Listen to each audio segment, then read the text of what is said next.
बाबर आवान साहब, मलिक साहब आप साथ ही मौजूद हैं। बाबर आवान साहब सर, आज तक तो हमने ये देखा सर कि टिकट के बदले ऑब्वियसली वोट मिलता था, लेकिन इस बार ये होगा कि वोट के बदले टिकट्स मिल रहे हैं सर। ऐसी सिचुएशन सर जिस वक्त सब लोगों को नजर आ रहा है कि क्या हो रहा है हुकूमत के लिए, ऐसी सिचुएशन में अभी भी आप लोगों के पास ऑप्शन मौजूद हैं कि हुकूमत मनाने की अपने नाराज रकीब को कोशिश करे, लेकिन ऐसी सिचुएशन में भी सर धमकाया जा रहा है, धमकियां लगाई जा रही हैं, तड़ियां लगाई जा रही हैं, ज़मीर फरोशों के चेहरे, उनके बैनर्स लगाने की बातें हो रही हैं। ये तरीका हुकूमत का नहीं होता बाबर आवान साहब। हुकूमत अपना आईनी इख्तियार, कानूनी इख्तियार तो इस्तेमाल कर रही है, जो किसी के खिलाफ कोई कार्रवाई नहीं हुई। ये अगर कोई कहता है कि मुझे खदशा है, तो ये खदशे के ऊपर तो जिसके मर्जी खिलाफ आप एक कहानी गढ़ सकते हैं और फिर कहें कि ये क्या हुकूमत इस तरह की होती है। एक पहलू इसका दूसरा पहलू ये है कि मैं शाबाश देना चाहता हूँ नदीम मलिक को, जिनको वो कहा जा रहा था गुमशुदा पार्लियामेंटेरियंस, उनके बारे में ये स्टोरी ब्रेक की है।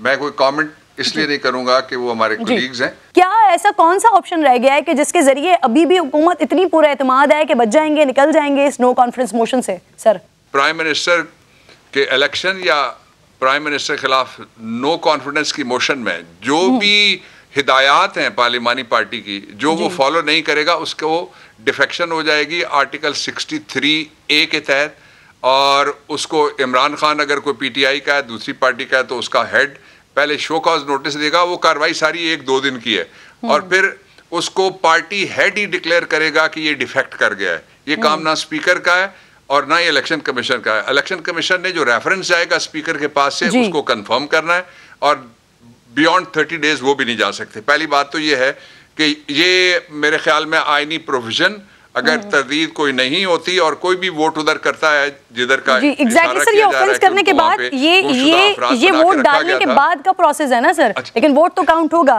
बाबर साहब। नहीं आपने सुना ही नहीं, फिर मुझे नहीं, मैंने सुना है, आपने सुना ही नहीं जो मैंने पढ़ा है।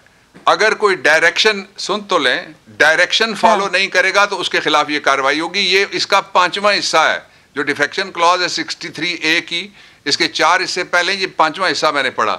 जो ही कार्रवाई करेगा ऐसी जिससे जाहिर एक आदमी खड़ा होकर कहता है मैंने पार्टी को जिसके मैं इंतखाबी निशान पे और जिसका जलसा करवा के इमरान का मैं आया था, अगर वो कहता है मैं उसको वोट नहीं दे रहा, तो वो डिफेक्शन इन्वोक हो गई ना। उसका आखिरी जो हिस्सा है, लोग पढ़ रहे हैं जो वो सिर्फ पहला हिस्सा पढ़ के बाकी पढ़ने पे टाइम नहीं देते, बहस पे ज्यादा जोर लगाते हैं।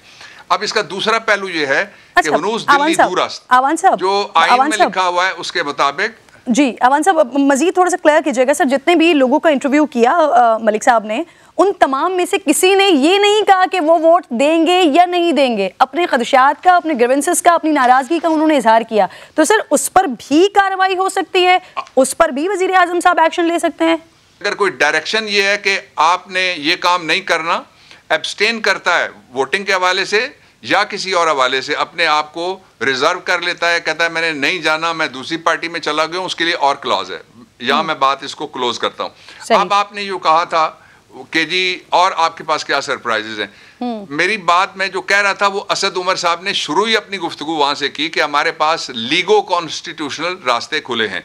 आज भी लीगल हवाले से बहुत इंपॉर्टेंट मीटिंग थी जो मैं करके आया, और आपने जब मुझे फोन किया था तो मैंने आपको बताया मैं मीटिंग के लिए जा रहा था, मैं करके आया हूं। इसलिए वो यहाँ पे हम अपनी स्ट्रेटजी नहीं बता सकते। मैं आपको जो बताना चाहता हूँ वो ये है कि आईन ये कहता है कि ऑपोजिशन ने अपने आदमी वहां पे शो करने हैं, और 172 जिस दिन वो 172 लेके आएंगे उस दिन के लिए भी ऑप्शंस हैं और उससे पहले भी ऑप्शंस हैं जो अगले 1-2-3 दिन में अनफोल्ड भी हो जाएंगे। मैं आपको इंडिकेशन उसकी दे रहा हूं। एक अच्छा बड़ा क्वेश्चन हम छोड़े जा रहे हैं, हम और बहस में पड़ गए। बड़ा क्वेश्चन कौम के नजदीक ही है कि क्या उनकी तकदीर में ये लिखा हुआ है कि जिनको वो वोट दे के भेजेंगे उनको कोई उठा के ले जाए और वो किसी और के पास चले जाएं। उनमें इतनी जुर्रत हो कि वो नेशनल टेलीविजन पे बैठ के वो इंटरव्यू दे रहे होंगे कि हम अपनी पार्टी के साथ वफा नहीं करेंगे।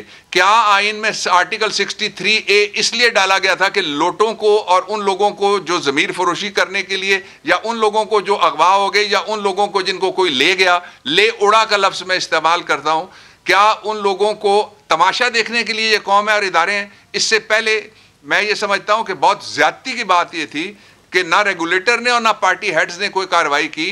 जब पकड़े गए थे लोग, एक दफ़ा वोट फरोख्त करने की वीडियो आप लोगों ने यहाँ पे दिखाई, इमरान खान के जब पकड़े गए थे तो उसने 22 आदमी निकाल दिए थे। और दूसरी दफा वो वीडियो गई जो रेगुलेटर है इलेक्शन कमीशन 218(3) के नीचे, जिसकी जिम्मेदारी है कि आने वाला कोई भी इलेक्शन से मुतल्लिका काम हो वो fair, free, transparent, in accordance with law and the constitution हो, वो अभी तक वो केस नहीं चल सका।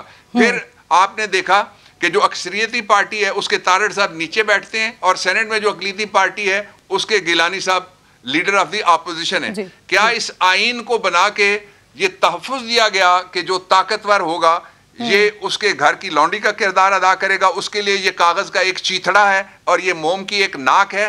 या जिस तरह से आपके आर्मी चीफ की एक किसी ने मुझे क्लिप आज ही भेजी थी, मैंने देखी, उन्होंने कहा कि सबको रूल के नीचे होना चाहिए। तो रूल में तो लिखा हुआ है जिस पार्टी के उसके साथ खड़ा होगा, नहीं होगा तो कार्रवाई होगी। एक और पहलू इसका है, वो भी बहुत इंपॉर्टेंट है, वो ये है कि जितनी यकसू और पॉपुलर इस वक्त इमरान खान की क़यादत में पाकिस्तान तहरीक इंसाफ है, मैं तहरीक इंसाफ में शमूलियत से पहले 2013 से कोर कमेटी समेत में मुख्तलिफ इजलासों में बैठता रहा हूँ, उससे पहले मैं उनके मुकदमे करता रहा हूँ, और मैंने इतना यकसुई भी नहीं देखी और इतना फरवर और जज्बा भी नहीं देखा। जब आखिरी दिन होते हैं तो वजीर आजम जो है ना वो रात के किरण जलसे करना शुरू कर देते हैं, टेंट के अंदर करते हैं जहां से लाइट ऐसे मारी जाती है पता न लगे लोग कहां तक हैं। ये दिन दिहाड़े जो जलसे हो रहे हैं उसमें मैं सर इस बात पे तो कोई दो राय नहीं है, सर इस बात पे कोई दो राय नहीं है कि इस मोशन की वजह से बड़ा बूस्ट मिला है आप लोगों को।